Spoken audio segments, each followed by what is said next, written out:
سلام، حالتون چطور؟ امیدوارم که حال تک تک دلتون خوب باشه. امروز اومدیم با مچ ریپلای مولتی و بتل رویال که بهتون آموزش بدیم. اول روی گزینه سمت راست گوشه روی گزینه ستینگ میزنیم، بعد میایم تو بخش بیسیک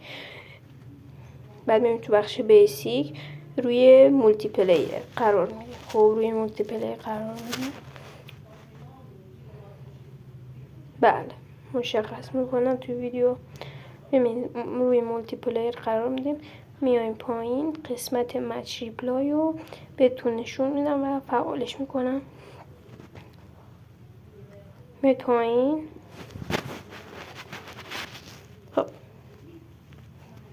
میاد پایین مچ ریپلای.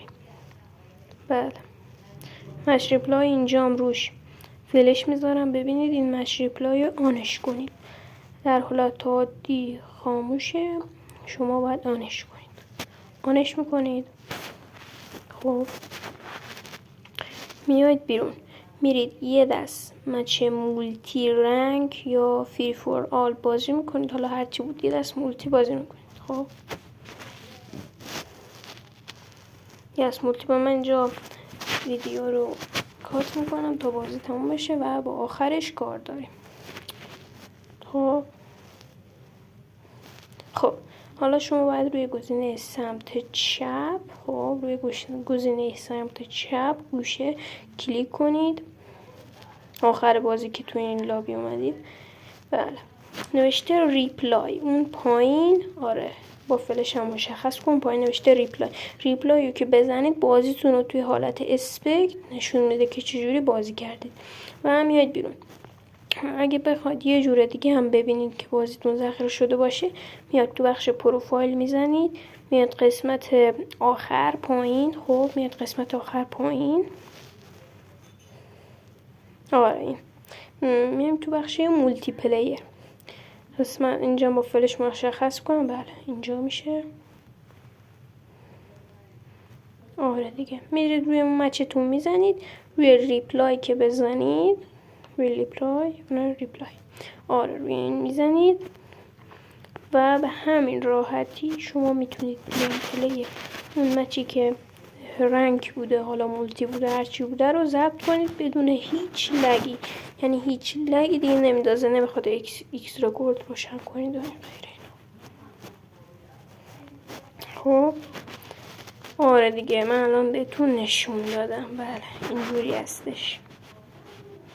آره یا این بخش در میایم. حالا میریم سراغ آموزش بتل رویال.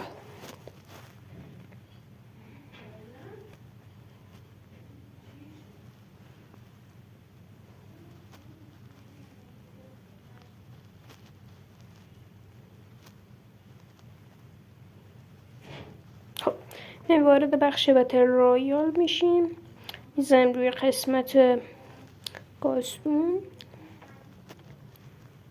رو انتخاب میکنیم، میزنیم روش. خب من بهم اشتباه کردم بهتون نشون بدم.